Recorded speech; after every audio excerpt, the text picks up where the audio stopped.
Bakit ang laki na sinahod ko? Anak ng topa naman eh, oh.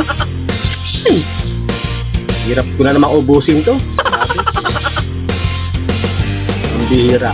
Puro absent na nga ginagawa ko. Laki pa na sinasahod ko. Paano ko na naman ubusin to? Hirap na naman akong ubusin to. Dumadami na naman ang pera ko eh. Ito naman to. Hindi na nga ako nakapasok kaya halos umabsent na nga ako eh. Tapos ganito, ito payslip ko oh. 7,000 kaso yung sinahod ko. Ano ba yan? Sobra na eh. Dapat wala na ako sinasahod eh. Alam naman ako oh. Eh bakit naman kasi nagtatrabaho ka pa eh? Tatanga-tanga ka rin naman eh no? Alam mo naman kapag nagtatrabaho tayo, kasahod at madadagdagan na naman yung pera mo. Kung hindi ka ba naman talaga, ay nako. Ay boy, isipin mo, ha? Kapag nagtatrabaho tayo, madadagdagan talaga yung pera mo tapos reklamo ka ng reklamo. Bakit naman kasi ganyan kalaki sinahod ko? Ang bihira oh. Absent na nga ako ng absent para wala na ako sa horin. Tapos ganyan. 7,000. Laki-laki niyan eh. Nahirap na naman ako ubusin yan eh. Minsan nga, nagdadahilan na lang ako sa trabaho eh. Para hindi ako pumasok eh. Sasakit-sakitan na nga lang ako. Tapos ganyan. Pambira naman oh. Paano ko na naman uubusin yan? Problema lang ako sa pang-araw-araw ko kung paano ko uubusin itong pera ko. Tapos ganyan na naman kalaki sinahod ko eh. 3 araw lang akong absent. Sa isang linggo. Halos 3 araw na lang pinapasok ko. Tapos ganyan pa kalaki.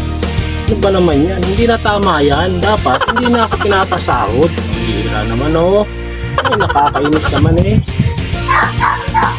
Alam mo, kung ako sa'yo, huwag ka na magtrabaho, boy. Dahil ang trabaho, dadagdagan lang yung pera mo. Saka yung problema mo. Wala namang maidudulot sa'yo maganda yung trabaho eh. Diba?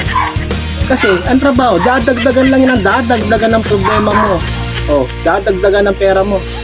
Oh, eto tatandaan mo, boy. Masisira lang ang buhay mo sa pagtatrabaho, boy. Reklamo ka na reklamo eh. Alam mo, kahit na puro absent ka, pumapasok ka pa rin. Oh, hindi kikita ka, madadagdagan pa rin yung pera mo.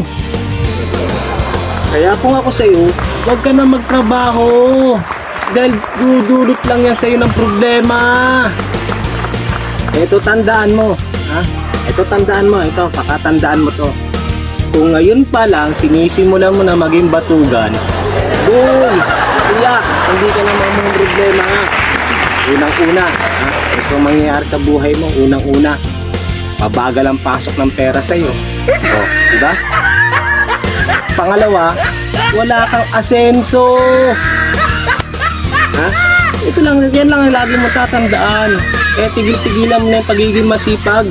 Walang idudulot sa'yo yan. Reklamo ka ng reklamo, pero ang sipag-sipag mo. Kaya kung ako sa'yo, huwag ka nang magpakasipag, boy. Huwag ka na magtrabaho. Ito, tatandaan mo, lagi nang sisiksik sa isipan mo. Ha? Ha? Di bali nang maging tamad. Hindi naman pagod.